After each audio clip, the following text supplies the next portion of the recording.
Olá amigos, hoje temos para vocês Enem 2015, falando principalmente meio ambiente, mas não só. O professor Santana já vai mandar a primeira questão em cima do mapa do Brasil. Beleza. A questão foi fácil, vamos trabalhar ela no seguinte. No mapa estão representados os biomas brasileiros que, em função de suas características físicas e do modo de ocupação do território, apresentam problemas ambientais distintos. Nesse sentido, o problema ambiental destacado no mapa indica. Então, o primeiro item que o aluno tem que lembrar: bioma é a mesma coisa que domínio morfoclimático. Então, a gente já viu o domínio. Quais são os domínios morfoclimáticos? Amazônia, Caatinga, Cerrado, Mata Atlântica, Pampa, Pantanal. E na mancha do Nordeste aí, nós vamos ter o quê? A região aonde se deu um processo de ocupação antiga no Brasil, que foi a devastação dessa região aí. Tem uma outra teoria que tenta explicar que essa região brasileira seca é em função da escarpa da Borborema, essa cadeia de morro que fica no litoral nordestino. Estamos falando do Nordeste. Clima seco é deserto. Então, desertificação das áreas afetadas. O correto é a letra A. Ok, é conhecer bem o mapa do Brasil, a localização do território nordestino e aí lembrar, o homem interferiu, mas também o próprio clima da região levou para este tipo de bioma. Isso. E aí fica fácil, é desertificação das áreas afetadas. Morreu a nota. Vamos para a próxima, professor? Isso. A questão de número 2 fala assim: dominar a luz implica tanto um avanço tecnológico quanto uma certa liberação dos ritmos cíclicos da natureza. Com a passagem das estações e as alternâncias de dia e noite. Com a iluminação noturna, a escuridão vai cedendo lugar à claridade.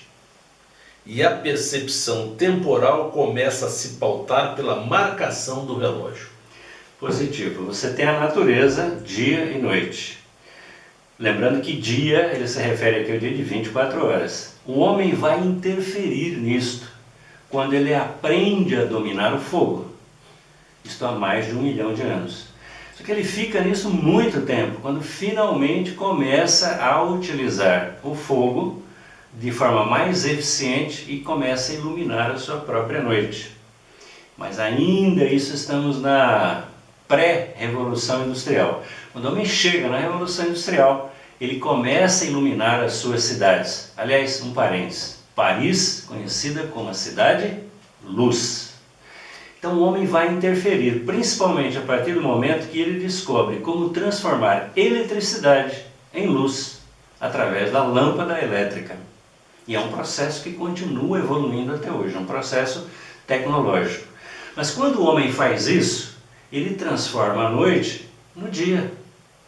Então, transforma o escuro no claro. E ele pode trabalhar a qualquer momento. Mas aí, professor Santana, ele vai precisar de uma referência, porque o tempo todo tudo pode estar iluminado, tudo pode ser luz, e daí ele pode produzir a qualquer momento. Mas vai precisar de um instrumento que ele também desenvolve para medir o avanço do tempo. Que instrumento seria esse, professor Santana? Ele fala assim, começa a se pautar pela marcação do relógio. Relógio. Se a luz invade a noite, perde sentido a separação tradicional entre trabalho e descanso. Todas as partes do dia podem ser aproveitadas produtivamente. Tanto é assim que o homem primitivo, para deslocar-se à noite, o que ele fazia muito raramente, ele olhava as estrelas. Em qualquer cidade brasileira ou do mundo, você vai olhar para as estrelas, você vai ver muito pouca estrela. Então faça um favor a você mesmo, amigo, vá um dia para o campo, para aquele lugar menos iluminado possível, e você vai ver que espetáculo é o céu noturno. Se não houver nuvens, você vai ver muitas estrelas, aposto que você vai ficar maravilhado com o céu da noite. Com a explicação dessa, fica tranquilo a gente matar essa questão. Porque ele vai falar assim, ó, em relação ao mundo do trabalho, a transformação apontada no texto teve como consequência a letra E, ampliação do período disponível para a jornada de trabalho. Óbvio. Então o homem trabalhou em seu benefício para poder produzir mais. Claro que para alguns estão trabalhando demais, né, Santana? Então, ainda equilibraram um pouco as coisas, mas isso é uma outra história. Então, o correto, então, a letra E, ampliação do período disponível para a jornada de trabalho. Positivo. Vamos ler a próxima, professor Santana? Você me permite? Muito bem. Na questão aqui, você tem uma charge. E a pergunta sobre a charge é muito simples. É dizer assim, na charge há uma crítica ao processo produtivo agrícola brasileiro relacionada ao... Bom, então como que é essa crítica? Precisamos olhar a charge. Charge, você tem que tomar atenção para detalhes. Então você olha, são duas figuras, dois homens, um sentado na frente do outro. Um está numa escrivaninha e está escrito na frente que ele é um advogado. Então, já dá para imaginar que é o advogado e o seu provável cliente. E aí o advogado pergunta: por que o senhor desconfia que sua mulher está tentando matá-lo? E aí o outro homem responde: ela me serviu pimentão, alface e tomate no jantar. E de sobremesa, morango e uva. Bom, aí a gente precisa analisar as alternativas, né, professor? Por que será que uma pessoa servindo para outra frutas, legumes, hortaliças, estaria tentando matá-la? Bom, se você olha rapidamente, a letra A diz elevado preço das mercadorias. Bom, só se for para matar de raiva, né, Santana? Com essa inflação aí... Com essa inflação e tal. Bom, letra B, aumento da demanda por produtos naturais. Se demanda naturais não tem problema nenhum, não deu para ver. Crescimento da produção de alimentos. Ora, quanto mais alimentos, melhor. Também nada a ver. Hábito de adquirir derivados industriais? Não, está dizendo os produtos in natura, então não pode ser a D. E uso de agrotóxicos nas plantações. Se você junto com o seu alimento, você começa a ingerir muitos agrotóxicos, você está levando a sua saúde para o abismo. É lógico que há um certo exagero, né, Santana? O que o senhor acha dessa questão? E essa questão seria relativa somente a nós, seres humanos? Essa questão, ela abrange também a própria natureza, né? Porque o homem, ao jogar o agrotóxico sobre as plantações, ele vai provocar que vai chegar até o solo. Aí vem a chuva, carrega para onde? Para os rios e vai para os mananciais. Então é uma questão que abrange não só o ser humano, mas toda a forma de vida, né? E a própria natureza. O rio é um dos grandes prejudicados aí pelo uso de agrotóxicos nas grandes áreas de plantio, né? Ok. A questão pede que você se atenha a ela. Claro que sem agrotóxicos também a produção de alimentos seria bem menor. Então o agrotóxico também traz seus benefícios, mas não é isso que a questão quer saber. Ela quer que você interprete a charge. E a única questão que se encaixa, obviamente, é essa dos agrotóxicos. É isso mesmo. Perfeito. Perfeito, é a letra E. Olá, nós vamos resolver agora as questões da prova de linguagem do ano de 2015. A primeira questão começa com um texto que tem por título 14 coisas que você não deve jogar na privada, nem no ralo. Elas poluem rios, lagos e mares, o que contamina o ambiente e os animais. Também deixa mais difícil obter a água que nós mesmos usaremos. Alguns produtos podem causar entupimentos.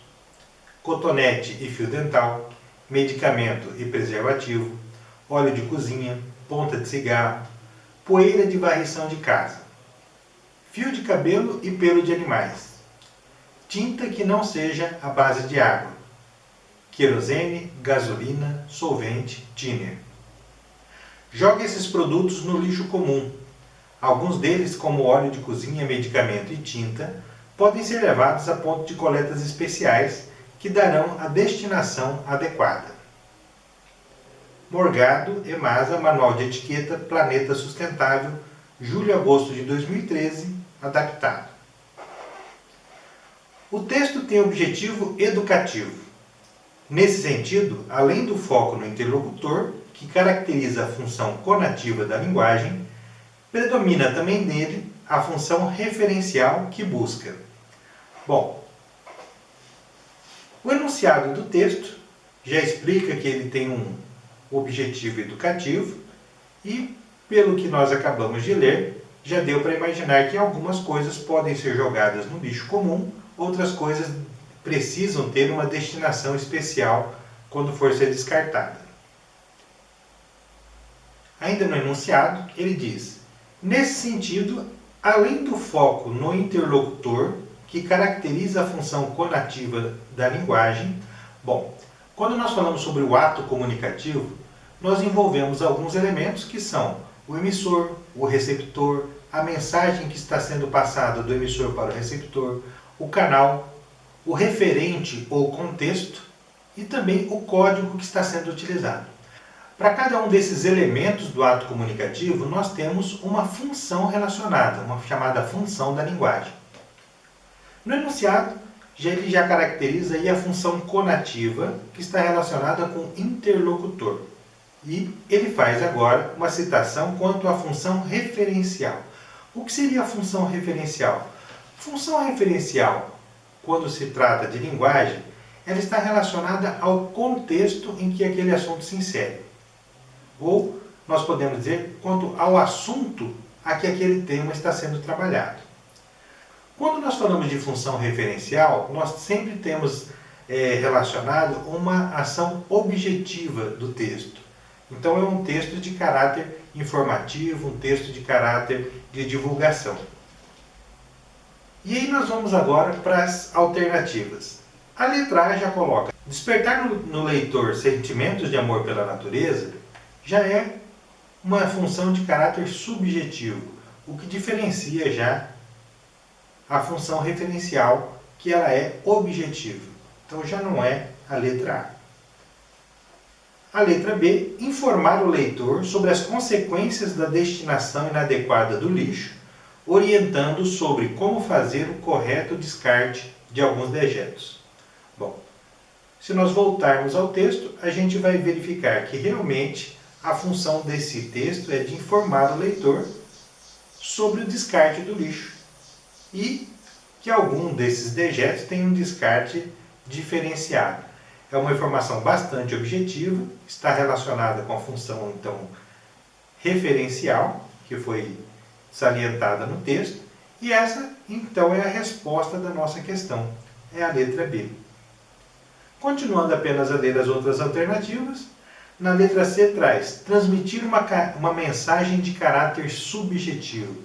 Temos no texto uma função referencial, essa mensagem é uma mensagem de caráter objetivo, não de caráter subjetivo, já eliminamos também a letra C. Letra D. Estabelecer uma comunicação com o leitor, procurando certificar-se de que a mensagem sobre ações de sustentabilidade está sendo compreendida. Bom, no texto não tem nenhuma referência a ações de sustentabilidade. Nós estamos falando de descarte de dejetos. E são informações, orientações sobre como descartar esse lixo, não tem uma relação direta com sustentabilidade. E por fim, na letra E, explorar o uso da linguagem conceituando detalhadamente os termos utilizados de forma a proporcionar melhor compreensão do texto. Se nós voltarmos novamente ao texto, nós vamos ver que não tem nada conceituado detalhadamente. Foram feitas algumas orientações sobre descarte de dejetos, descarte de lixo. Então também não é a letra E, realmente confirmamos a resposta, a letra B. Bom, então eram essas as questões que nós tínhamos para agora e bons estudos!